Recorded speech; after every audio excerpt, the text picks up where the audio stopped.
تو ٹولہ تو اس چیز کو جاتا ہے علی حیدر صاحب جو چیز موجود ہو، اگر وہ موجود ہی نہ تو اس کو کیا ٹٹولیں گے.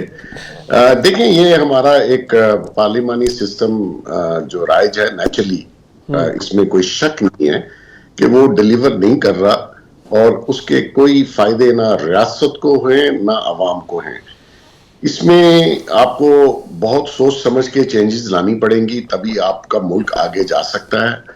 یہاں پہ یہ ابھی نوٹیفکیشنز پرسوں یا کل ہوئے ہیں میرے خیال میں، اور وہ آپ کو پتا ہے اوتھ ہونے کے بعد اتنی ڈیلے جو ہوا وہ یہی تھا کہ ہر شخص اپنی من مانی منسٹری مانگنا چاہ رہا تھا، کیونکہ یہاں پہ کچھ منسٹریز بڑی ہی فائدہ مند بھی ہیں، اور وہ ہر شخص یہی تھا کہ جی مجھے وہاں ایڈجسٹ کیا جائے یا لگایا جائے.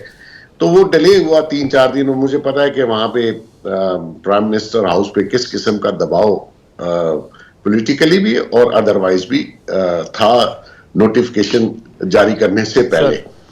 تو اس میں کوئی شک نہیں ہے، یہ جو طریقہ کار اپنایا ہے پاکستان کے اندر، یہ ہمیں اس طریقے سے اس کے فوائد نہیں مل رہے، یہ ڈیلیور نہیں کر پا رہا چیزیں. اچھا محسن بھائی صاحب، یہ راضی کیسے ہوئے تھے پھر؟ جو نہیں لینا چاہ رہے تھے ان کو راضی کیسے کیا گیا پھر؟ یہ تو کیا میں بتاؤں، آج آپ نے بڑا ڈیفرنٹ سا شو کر دیا ہے. یہ تو مجھے لگ رہا ہے کہ کچھ ڈیٹیل بتا دی تو ہو سکتا ہے کل آپ کے لیے پرابلم آ جائے. اچھا میرے لیے؟ تو مقصد یہ ہے، اچھا یہ جو طریقہ کار ہے نا جی، یہاں پہ پریشر کا، prime minister naturally prime minister کے لیے بہت مشکل ہوتا ہے کہ سب کو خوش کر کے ایکوموڈیٹ کیا جائے، کیونکہ مختلف پولیٹیکل پارٹیز کے لوگ ہیں، اپنے لوگ بھی ان کے ہیں، ان کی جماعت کے بھی. تو یہ تھوڑا سا ڈیفیکلٹ کام ہے کہ لوگوں کو کس طریقے سے راضی کر کے ایڈجسٹ کیا جائے. تو سر پتہ کیا ہے، میں پچھلے 2 سالوں کی فگر دے رہا ہوں آپ کو. یہ 851 ارب روپے کا لاس کیا ہے اسٹیٹ اونڈ انٹرپرائزز نے. تو سر چلیں یہ 2023-24 کی بات کروں، 1 سال کی، سوری. چلو اگر علی حیدر کا تھوڑا نقصان ہو بھی گیا نا، اس میں خیر ہے. اصل بات تو پتہ چلے کہ آخر کن ہیرے، کون کون سے ہیرے چنے جاتے ہیں، اور ان ہیروں کو راضی کیسے کیا جاتا ہے کہ آ کے آپ اس مسند پہ بیٹھیں اور آپ جلا بخشیں اس وزارت کو اپنی موجودگی سے.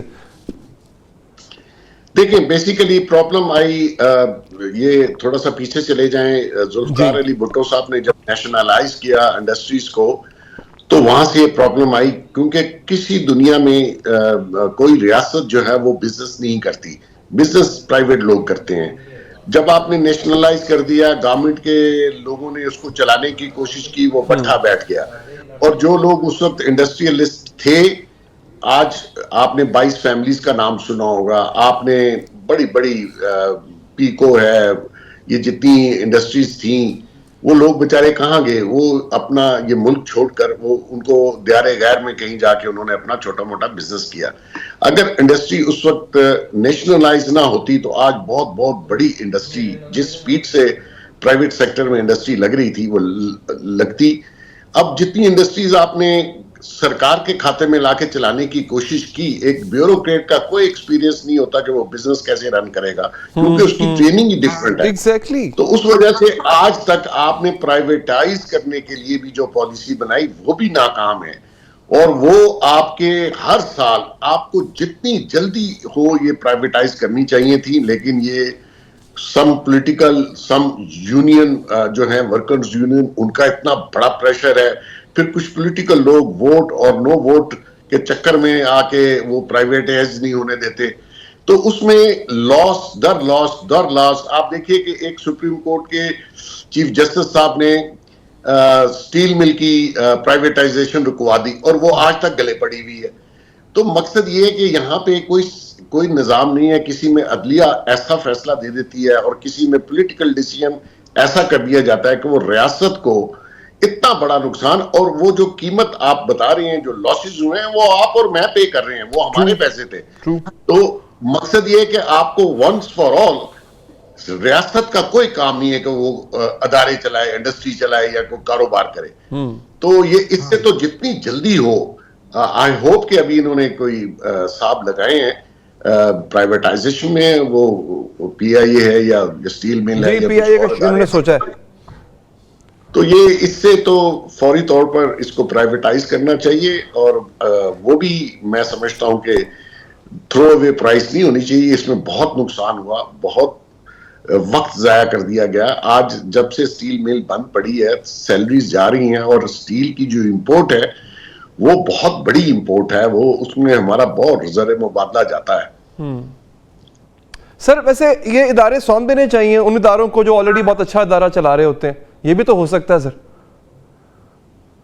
وہ تو اسٹیبلشمنٹ ہی ہے جو اچھے ادارے چلا رہی ہے, پھر آپ ان کو دے دیں. ایگزیکٹلی مطلب اگر آپ مطلب کیا بات کریں, اس سے زیادہ اس کے اوپر بات بھی نہیں کر سکتے نا آپ نہ میں, کیونکہ ہم سب کو جو ہے وہ یہ بھی دیکھنا ہے کہ کوئی بھی ایسی چیز نہ ہو جو کہ ہمارے ریاست کے خلاف ہو. لیکن سر مجھے بڑی مایوسی ہوئی, مجھے تھا کہ شاید کوئی ایک امید کی کرن نظر آئے گی, کیونکہ آپ سے ہم سیکھتے ہیں سر, آپ سے ہم لوگوں نے آپ کو پڑھ کے آپ کو سن کے ہم نے سیکھا ہے.